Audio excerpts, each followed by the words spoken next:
Mr. Omoniyi, looking at the current situation in Nigeria, do you think there's any hope? Oh, sure, there is hope for Nigeria. I think all we just need to do is learn and do the right thing. The moment we do that, everything will be fine. You talk about the right things. What are these right things you talk about? Well, for proper planning, accountability, development, and improvement of lives of any citizens of any country, the government of that country must have a basic and accurate information about their citizens. The problem with Nigeria is that Nigerian government doesn't have such information. Nigerian government doesn't even know the number of people living in the country at the moment, so it's always going to be very difficult, irrespective of who is there as the leader, because most of the key decisions is going to be made based on assumption or influenced by family, friends, or political associates. So unless we get these figures right, it's always going to be very difficult. So that is the main problem we're having in Nigeria at the moment. So what about the population census? Population census is a scam.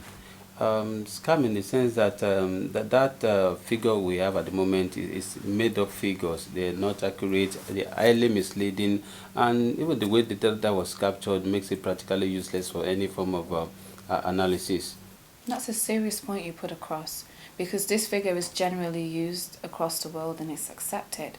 What makes you think it's wrong? Do you have any proof?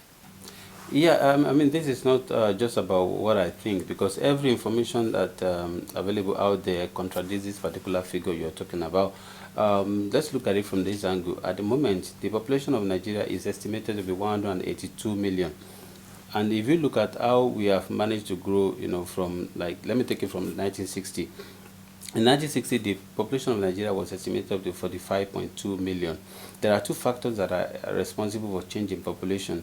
The first one is the birth rate combined with the rate at which people move into the country, and the second one is the death rate combined with the rate at which people emigrate out of the country.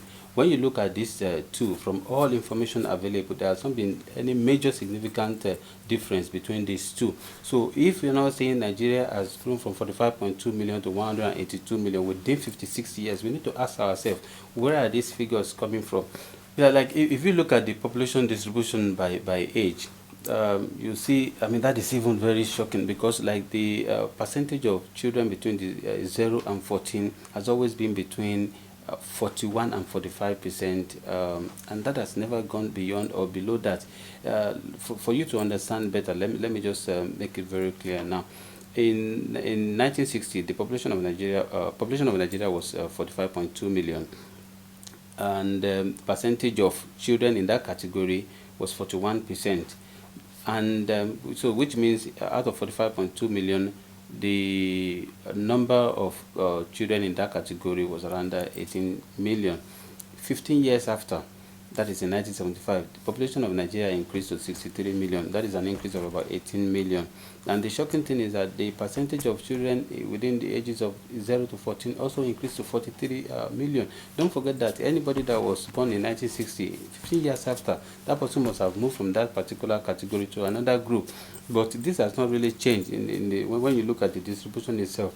And when you look at the part of the adult, those that are above 65 years has always been between 2.8 to 3%. So, like this thing is really, if you do the arithmetic, like all these things don't really add up, and we really need to like go back and ask ourselves questions on what is happening. Another major thing I want you to look at is let's look at the area of the landmass of Nigeria. The landmass of Nigeria is 910,000 kilometers square. That is, if you exclude rivers.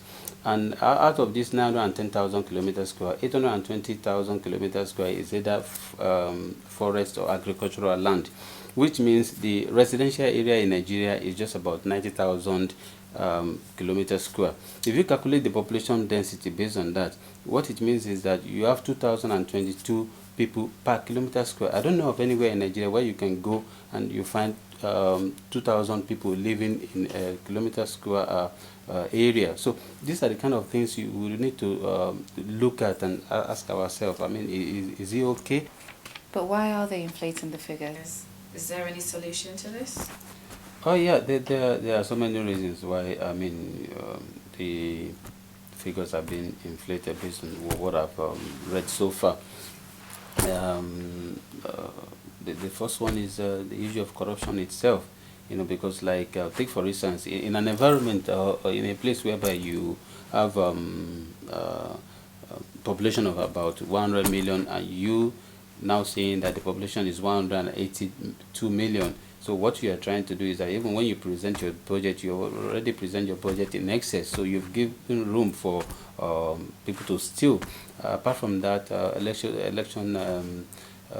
electoral malpractices and struggle for power. Because, like, take for instance, I think in Nigeria, in every state you have like 3 senators. Let me use that as an example. But very recently, some states, that are, even when you look at their population, they're not even up to maybe like Lagos State, and most of these states are being divided into several other states, and at the end of the day, so where you are supposed to even have one senator, representing a particular region, you end up having about 10, or I mean 12, 15, so that is exactly what we are talking about. And the solution is going to be a very tough one, and that is the reason why up till now there has not been any success, when it comes to the issue of conducting population census in Nigeria. Because you take, for instance, a particular region that has about 3, or I mean, there's about 6 or 9 senators. I mean, how do you go back to them and tell them, because of your population, this has to reduce? And another area is the area of federal government allocation. Federal government allocation have been distributed based on this population. So when you look at all these factors, it's definitely going to be very, very difficult, because there will be some people there that will never allow you to work. And if you're looking for proper development in Nigeria, this is the only solution. Unless we get the data right, we are never going to get anywhere. There's a lot of anger and frustration in Nigeria at the moment. Do you have any advice for the current administration? Well, I think at the moment, one of the things that this present administration is not doing right is in the area of communication, because they are not really communicating with the people. And they say nothing is more important to a democracy than a well-informed electorate. People don't really seem to understand what is going on. The country is going through recession, and it seems there is this gap between the government and the people. So nobody is really communicating with them, so what they are looking for is someone to come around and give them hope. Now, if they're going to continue like this, for how long are they going to wait for things to turn around? And since the government is doing that, it's just creating rooms for all forms of crisis. Because at the moment, it seems to me like the whole country is just sitting on the gunpowder, and any slight scratch might just like through the country of balance. And another major thing is in the area of political appointees. Majority of these people that have been appointed by the present administration, they are not really helping the government. Not that they don't want to help the government, but majority of them don't even know what it takes. So most time when you watch them on TV and you watch their interviews, you begin to like ask yourself, I mean, what has this person got to offer? I mean, it goes a bit beyond just being very disciplined. That is not what we're talking about, because you can say you cannot really compete with somebody if you don't have what that person has. We want to compete with the other developed nation. We want a situation whereby the government will be able to like move Nigeria forward and turn it from developing to a developed nation. I mean, but when you look at all these people, I don't think that they are really helping the president, because it looks to me that the president is dragging the country with one hand, and at the same time drag the appointees with the other hand. So if we're really looking for change, I mean, it has to start from there. I mean, you can reach out to your cabinet and appoint people that will help you, and come up with ideas, things that will like and help you build the country. So that is just my advice for the present administration. Thank you, Mr. Omoniyi, for speaking with us today.